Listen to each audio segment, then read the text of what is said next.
Move on now. India versus South Africa. Like I said in my introduction, the Indians beat them in the one-day series. They beat the South Africans 5-1. And then in the T20 series, a three-match T20 series, the Indians once again got off to a magnificent start by beating the South Africans by 28 runs. Let's kick it off, gentlemen. In very quick time.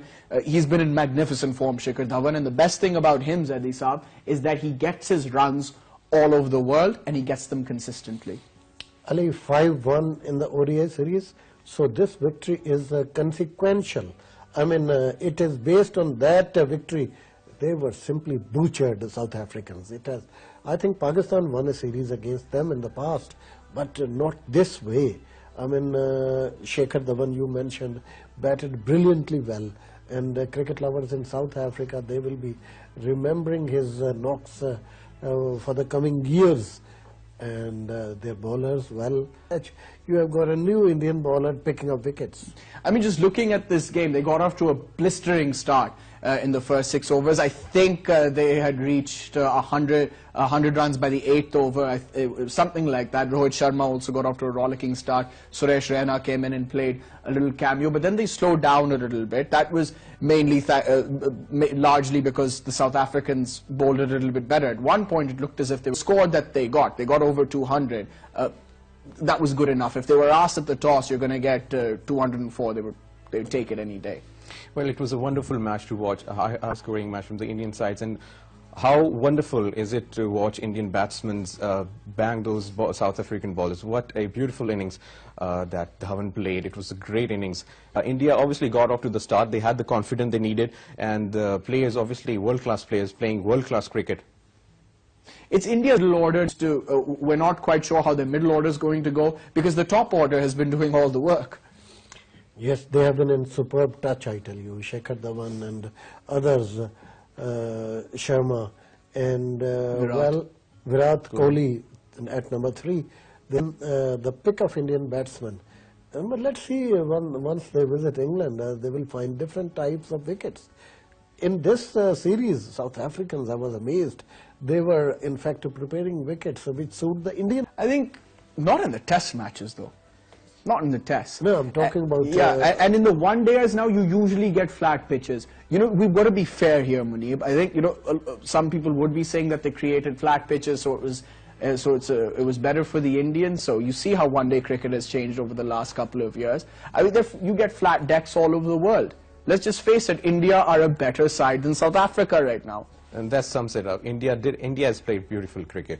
India, I wouldn't really say... On the most difficult wicket in the third test match, they beat South Africa. Exactly. So let's put things into perspective. Exactly. India has played magnificently, and we have to accept that. We have to accept that they are playing like world-class cricket. They're good. They're good at what they do. And then you talked about their bowlers again, you know, such skillful bowlers. I mean, Jasprit Bumrah getting Yorkers in just at the right time, at the death.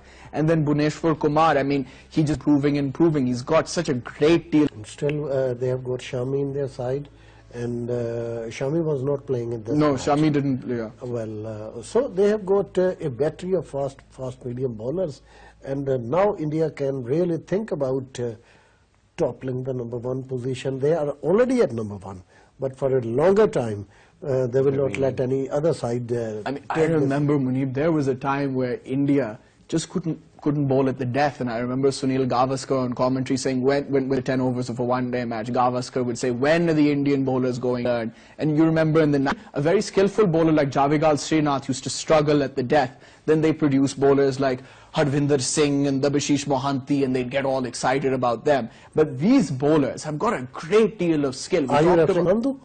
No.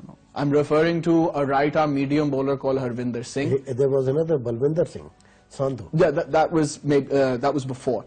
I'm talking about this right-arm mid in Toronto.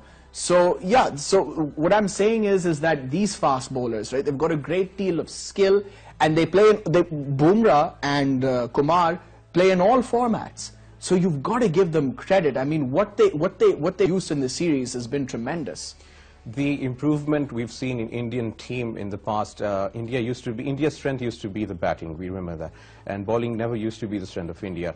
And even if we're talking all around, in the fielding, but I'd say that India is that one team in the entire cricket nations that has learned from its mistakes, and it has improved its cricket all over. If you remember, in the 70s or 60s, India always depended on Bishan Singh Bedi, Prasanna, and then there was a Raghavan, and the fourth one, Venkat, Venkat, Prasanna, Bishan Singh Bedi, Chandrasekhar. And then many wickets but faded away. India still is persisting with spinners. They have got some very good spinners. They might not be that of quality of Irvanis or what you call Bhagwat. But different times as well, you know, and they've adapted to the times. And one of the reasons why their spinners are successful, why were they successful in the one-day series? Because they were well supported by their fast bowlers. Let's talk about the South Africans, failing in every single one. Strange to see them, you know, performing like this. It's very odd. At home as well. I guess it's the pressure they've taken on top of their heads about India. India has been great in their past series. They've defeated great sides. I would say they've demolished great sides. And I guess it's the pressure that the South Africans have taken. It's a young team, and they're just not being able to completely take over their